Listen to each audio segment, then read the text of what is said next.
Gracias, Presidenta. Máximo Allende, de Subjetivo MX.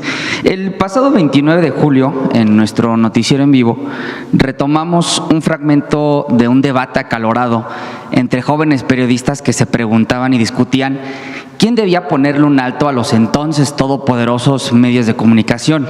Uno de los periodistas, de hecho, confesó que los reporteros y los medios mienten deliberadamente con total impunidad.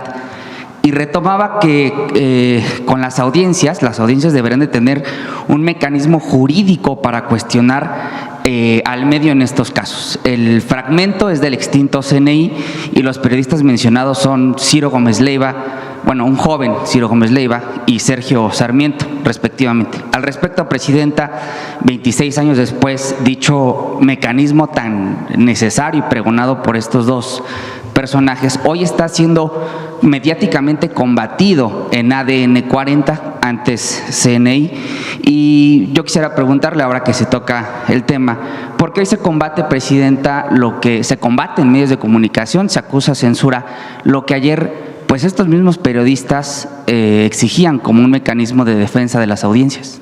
Lo vi en las redes, no sé si lo puedes encontrar por ahí. Es un debate, ¿no? Donde están Sarmiento, Ciro, Denise Merker, creo. ¿Cuál debe ser? Porque los medios muchas veces mentimos, a veces adrede y a veces por… Échale otra vez esa parte, échale otra vez esa parte. Va.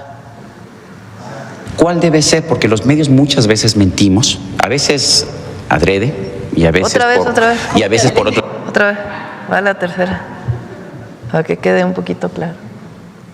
¿Cuál debe ser? Porque los medios muchas veces mentimos, a veces adrede y a veces por otro tipo de razones, por supuesto. ¿Tú crees que por error? ¿Tú crees que ningún medio en este país ha mentido deliberadamente? No me quiero meter con ningún medio, pero yo creo que aquí en Canal 40 mentir deliberadamente. No, yo estoy hablando de los medios en general. No estoy diciendo Canal 40, no estoy diciendo Televisa, TV Azteca, Imagen, los periódicos.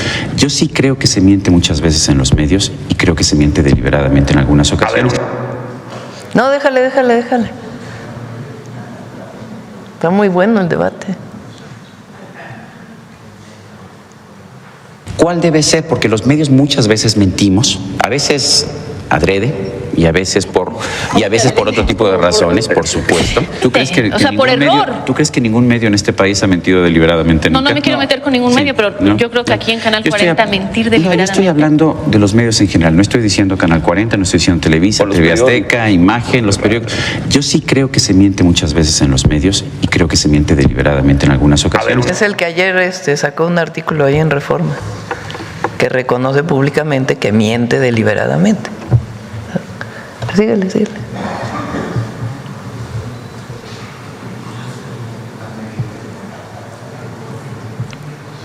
¿Hasta ahí le cortaste? Pero viene más, a ver si búscale la otra parte.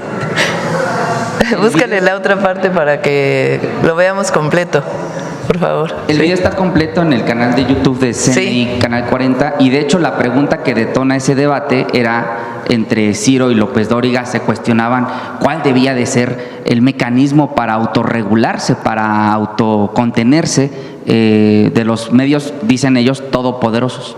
Sí, a ver si vemos, busca el completo para que podamos pasarlo completo. Este es un debate que viene de hace tiempo. Bueno, primero es esta apertura con la que Sarmiento dice: los medios mentimos deliberadamente, mienten deliberadamente, los medios, que es pues bastante demoledor. Desde entonces se discute qué hacer para que la audiencia, para que el pueblo, para quien escucha, para la ciudadanía pueda tener un criterio, decir qué es verdad y qué es falso, qué es opinión y qué es noticia. Hubo desde entonces, entre otros por el senador Corral, que buscaron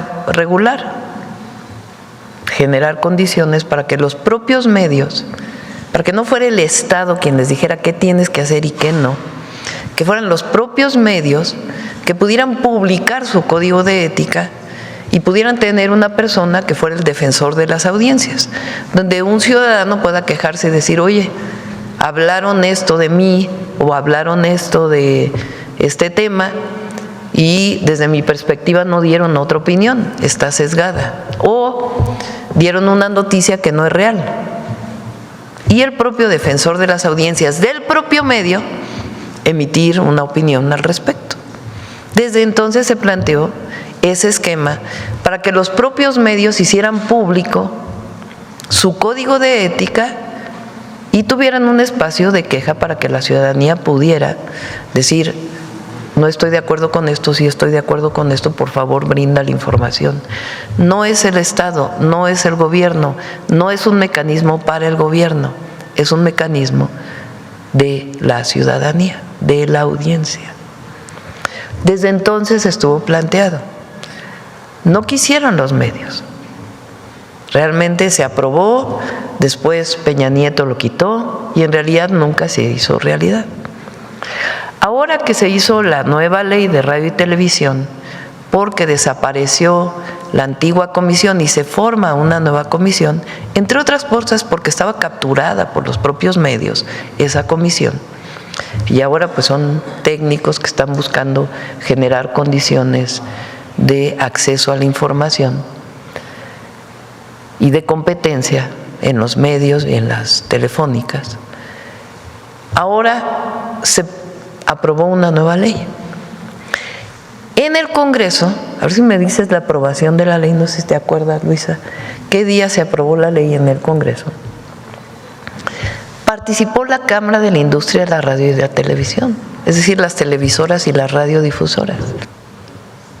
Por último, Presidenta, en los peores días de la democracia electoral, hablando de censura, en el INE, comandado por Lorenzo Córdoba, el consejero presidente mandaba a cerrar micrófonos, interrumpía incansablemente a los representantes de Morena para no permitir la emisión de posturas políticas, emisión de fragmentos, emisión de videos. Lo mismo ordenaba cerrarle las tomas de los encuadres de las cámaras para que no se consignara en el fondo la protesta que se hacía. Eso, digamos, pues eso sí es censura, mandarte a cortar el micrófono o cerrarte la toma para que no se vea la parte trasera de una manifestación. Pero hoy Alejandro Cárdenas y Rubén Moreira acusan censura porque a la Comisión de Quejas y Denuncias les ordenó efectivamente bajar un par de calumnias que publicaron en sus redes sociales como líderes partidistas.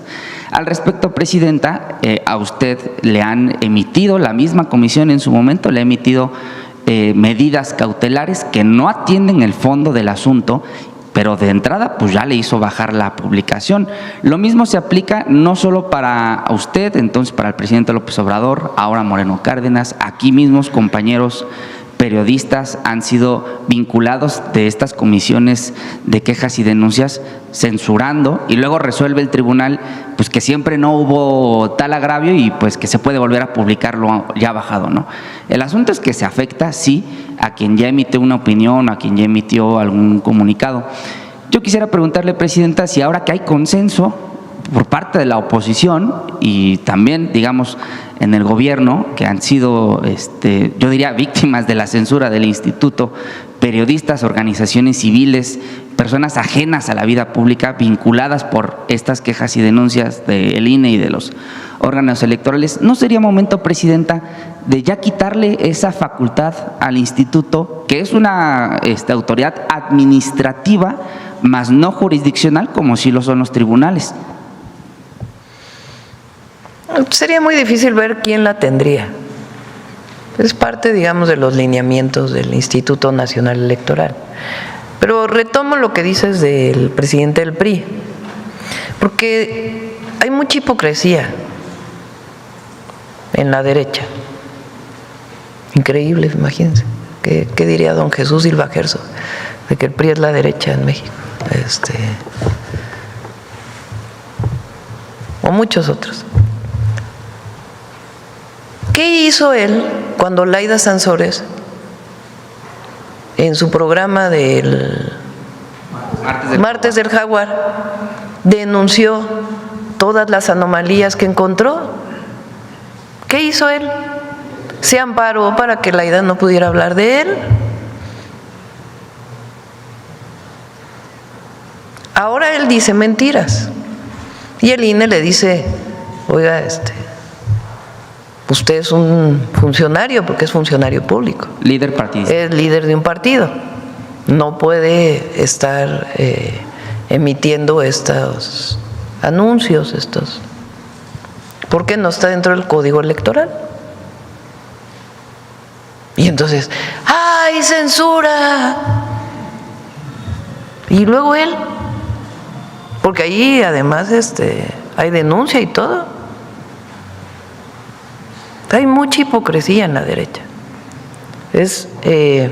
Y lo voy a decir, mismo Sarmiento, que ayer escribe un artículo de narcopartido y no sé qué, con la base de que López Obrador fue y saludó un día a la mamá del Chapo, desde su prueba.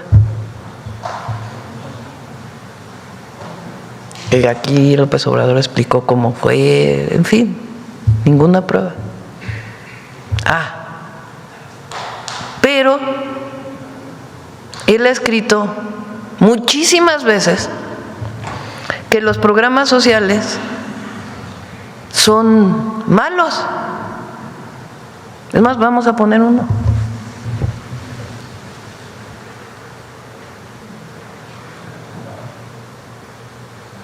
Ahora lo más grande.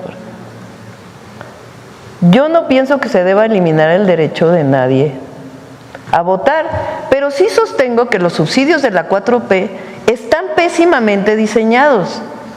La mejor solidaridad es generar trabajo y prosperidad. Antes los apoyos sociales se enfocaban a los más pobres, pero López Obrador los hizo universales y menos adecuados para combatir la pobreza extrema. Coincido con Eduardo Galeano, la solidaridad es mejor que la caridad. ¿Por qué mantiene estas dádivas un gobierno que dice combatir la pobreza? ¿Por qué son electoralmente rentables? Porque son electoralmente rentables. Bueno, él fue por su tarjeta de bienestar. Yo lo vi en las redes sociales, nadie me lo informó. De la pensión.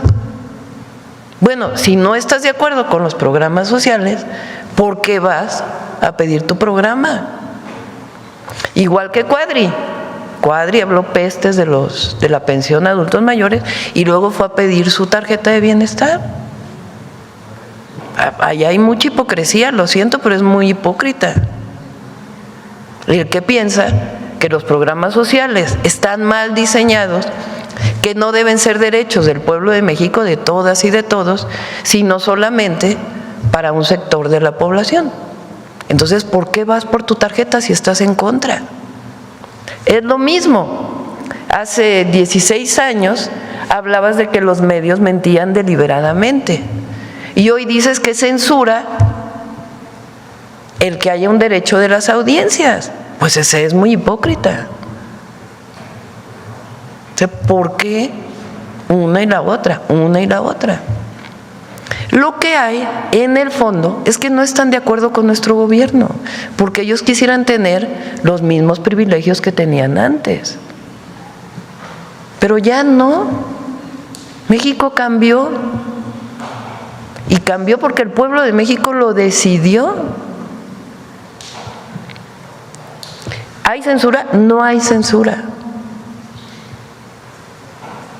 ¿No se está de acuerdo con los lineamientos? Pues hay que buscar adecuarlos para que sean más claros. Pero el derecho de las audiencias es un principio constitucional.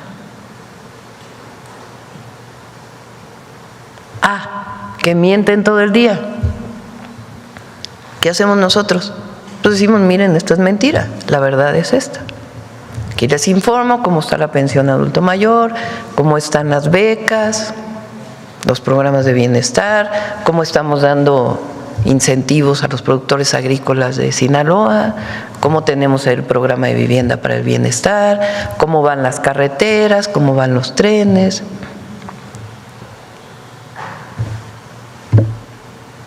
Y hay apoyo popular al gobierno, que eso es lo que más les molesta. Lo que más les molesta. Presidenta, le agradezco sus respuestas. Gracias. El tema, a ver, primero le voy a dar a proceso para que no, y luego vamos para acá. Ya son 9:10. Vamos. Gracias, Presidenta. Adelia Escobar, de Proceso. Primero, quisiera preguntarle en este sentido del tema de las audiencias. El asunto del nombramiento del defensor de las audiencias, lo que no se termina pues de entender es quién tendrá que avalar o decir si en efecto es el perfil requerido dentro de pues precisamente los lineamientos que está proponiendo esta comisión. ¿Quién tendría que avalarlo para saber que en efecto sea el adecuado? Hay lineamientos que establecen que no debe haber, creo que he trabajado 2 años en la empresa, es digamos sobre esos lineamientos que están escritos, no sobre el propio perfil de la persona. ¿No tendrá que ver con que a lo mejor nombren a un perfil y que desde la Comisión Reguladora diga no es el adecuado? No, nada que ver.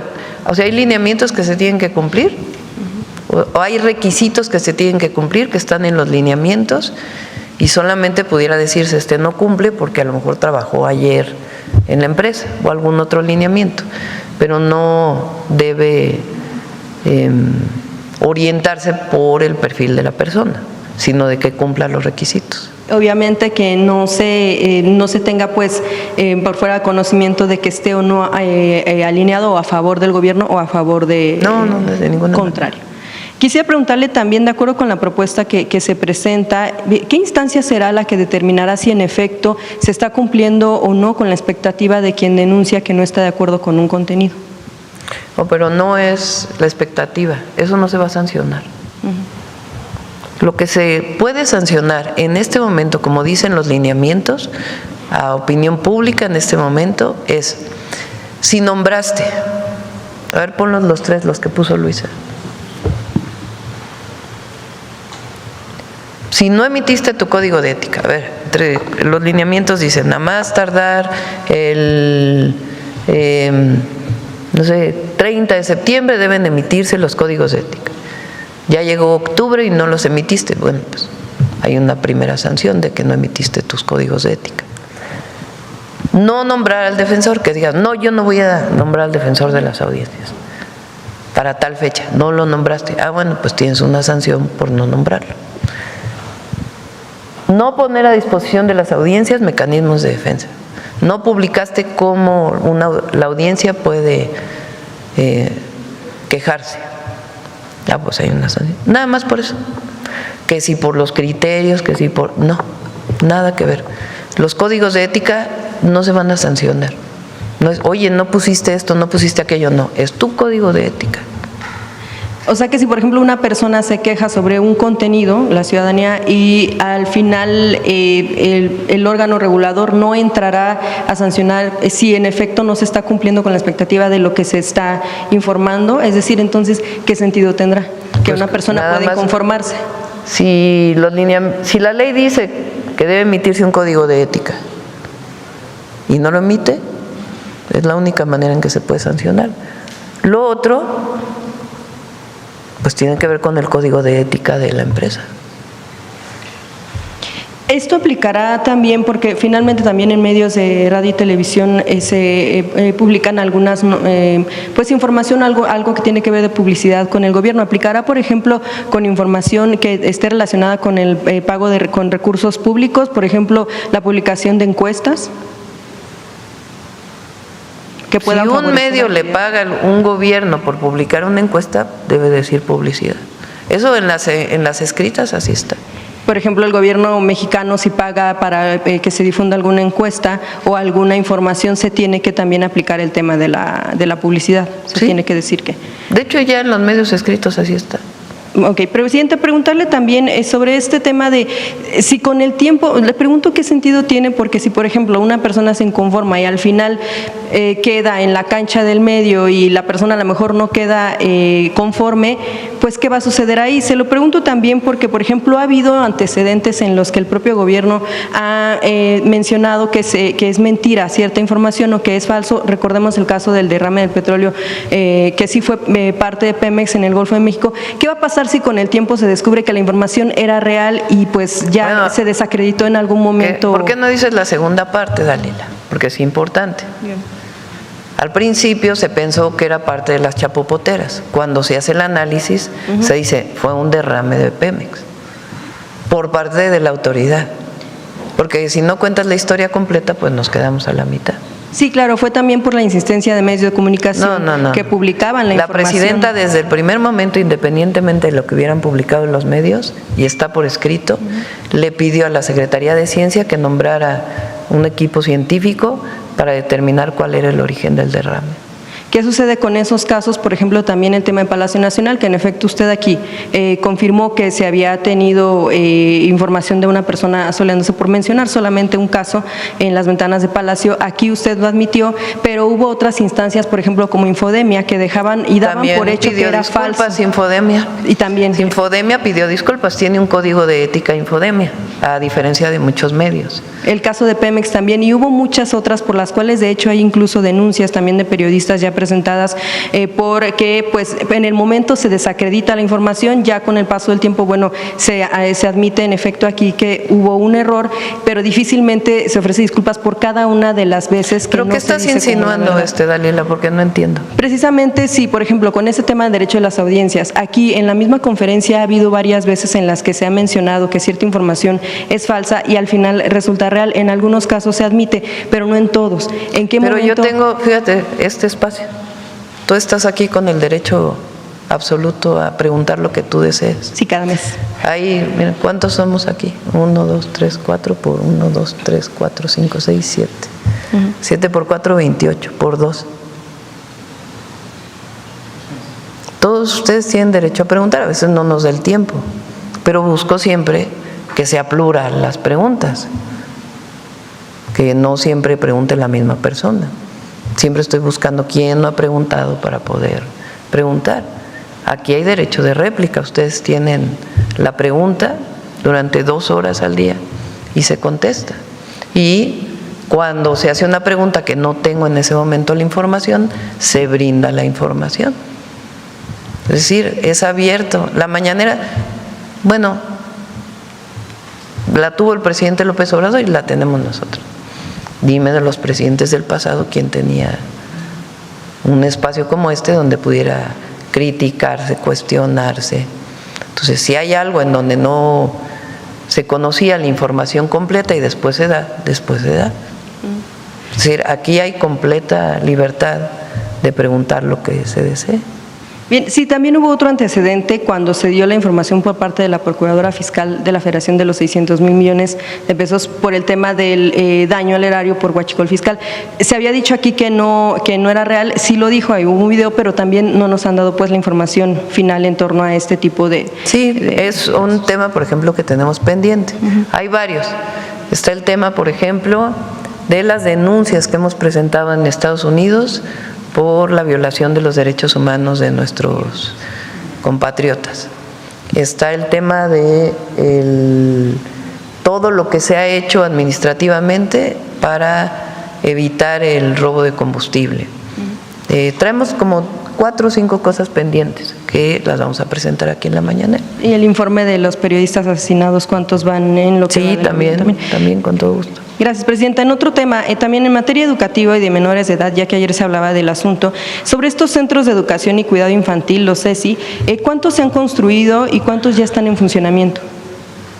Son nada más los de Ciudad Juárez.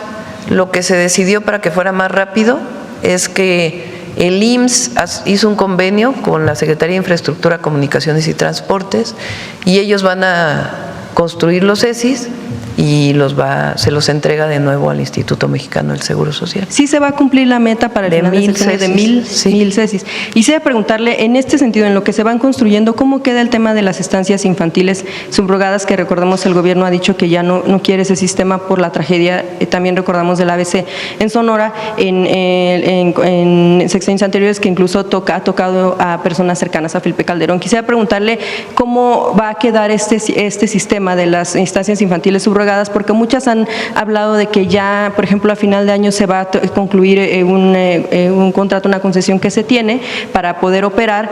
¿Y qué va a pasar mientras se construyen estos CESI para las personas que tienen necesidad de dejar a sus hijos en este tipo de sitios? Bueno, recuerden que todos aquellos que… El presidente López Obrador tomó la decisión de cerrar la gran mayoría, no sé si todavía queden algunas, que SOE nos informe, y Martí también, porque hay algunas subrogadas del ISSSTE, de cerrar las guarderías que estaban operadas por familias, por asuntos de seguridad, de protección civil. Y decidió que a todas esas personas que estaban o que tenían a sus hijos en este tipo de guarderías subrogadas, se les daba un apoyo de manera directa. Se les sigue dando el apoyo a todas las madres de familia que tienen sus hijos. Es el programa social que se llama Apoyo a Niños y Niñas. A todos los que tenían y que se inscribieron en el programa, se les dio el apoyo de manera directa. Y se cerraron por considerar que por protección civil era mejor, y por la salud y la educación de las niñas y los niños y la protección de la infancia, fuera de manera directa el apoyo. Entonces, así fue. Pero sí van a quedar algunas subrogadas estancias infantiles. Hay algunas todavía, pero son distintas, no son del tipo que se desarrollaron durante el periodo de Calderón, en donde había una familia que cuidaba 4 niños, 5 niños, 10 niños, como el tema de la guardería ABC. Ese tipo de subrogación se terminó. Quedan algunas, les pedimos a SOE y a Martí que puedan darles la información, pero se van a quitar todas para que sea directamente el IMSS y el ISSSTE quienes operen estas estancias infantiles. Y sobre el tema del presupuesto, evidentemente se les va a dar más para los cuidados que se requieren para cada niño. Sí, en algunos casos es el mismo presupuesto. Aquí, ¿qué fue lo que pasó? El sindicato aceptó, el sindicato del IMSS, generar un nuevo esquema de contratación, de apoyo a lo que va a ser hoy el Centro de Educación y Cuidado Infantil, porque en el contrato colectivo estaba bajo cierto mecanismo y se aceptó que se pudiera contratar a las personas trabajadoras del IMSS que van a cuidar y educar a las niñas y a los niños a través de un mecanismo diferente. Y eso fue lo que permitió pues que se pueda otorgar todo el recurso necesario, y son 1000 cesis que se van a tener al final del sexenio. Sí, gracias, presidenta. En otro tema, sobre el asunto del Mayo, de Ismael Zambada, ¿sabe, si la Fiscalía pudiera informar si en efecto México está en condiciones de pedir de los 15,000 millones de dólares que se han solicitado confiscar en Estados Unidos, que se tenga algo para México? Sobre todo la duda es porque pues siempre se ha hablado de que se trató de un secuestro, sí, y no necesariamente una extradición. A ver si la próxima vez que viene el gabinete o si la fiscal puede venir, publicar qué significa esos 15,000 millones de dólares, porque no es que ya los tengan identificados. Sí. Es una estimación del daño que pudo haber provocado el Mayo Zambada durante todo el periodo que ejerció como delincuente, que fue parte del tráfico de drogas. Entonces, es una estimación de la Fiscalía o del Departamento de Justicia de los Estados Unidos. No significa que ya los tengan identificados. Y en todos esos casos se solicita,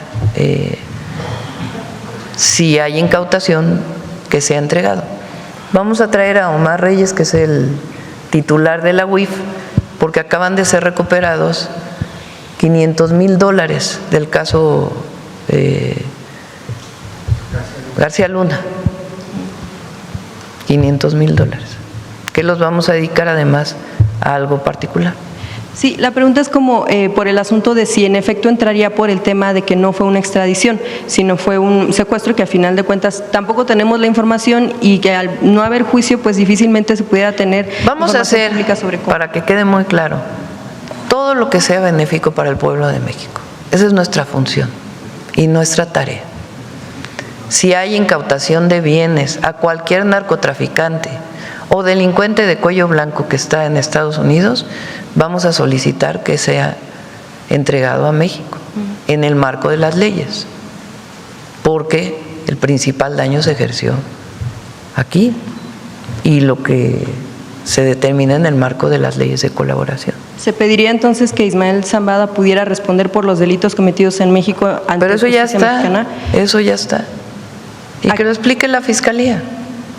Más que nada porque, bueno, pues no se le capturó aquí y finalmente no enfrentó a la justicia mexicana. Estaría en todo caso colaborando, bueno, en este caso pues ya se declaró culpable y ya se le dictó incluso sentencia. Quisiera preguntarles a partir también de toda esta situación, si ha habido ya investigaciones en cuanto a las operaciones de cárteles de narcotráfico que involucran a funcionarios de distintos niveles de gobierno, sobre todo, y bueno, no relacionándolo directamente, ya será la autoridad quien lo diga al final, pero por ejemplo, si ha hablado ya con gobernadores de la situación de sus visas, cuáles son las razones por las que en todo caso estarían canceladas, si hay algo de información que ustedes han podido tener al respecto. Es un asunto personal de cada quien. Pero son servidores públicos. Sí, pero es un asunto personal. Y si estuviera si hay, a ver, se han detenido presidentes municipales, se han detenido funcionarios de distintos partidos políticos, en donde hay pruebas de su vínculo con la delincuencia. Así. Pero es muy importante también para todos, y además esa ha sido nuestra posición siempre, que tiene que haber pruebas acordes con el sistema penal acusatorio mexicano. Y cuando hay pruebas, se procede. Así de claro y transparente. Siempre.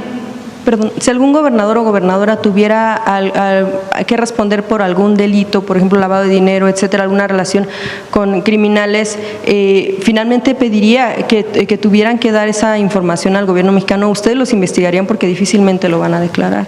Y también preguntarle una vez, aprovechando sobre el tema de las investigaciones de la Fiscalía, saber pues qué sucedió con el asunto de Rubén Rocha, el gobernador ahora con licencia, en el momento en el que se dieron los hechos. Nunca se supo ya con claridad si en efecto salió del país, si estuvo aquí, dónde se localizó, si en efecto iba a acudir a alguna reunión. Es una reunión. investigación de la Fiscalía, y la Fiscalía va a informar porque siempre informa. Siempre informa. Siempre. También debería de haber ahí derecho a la réplica y a la información.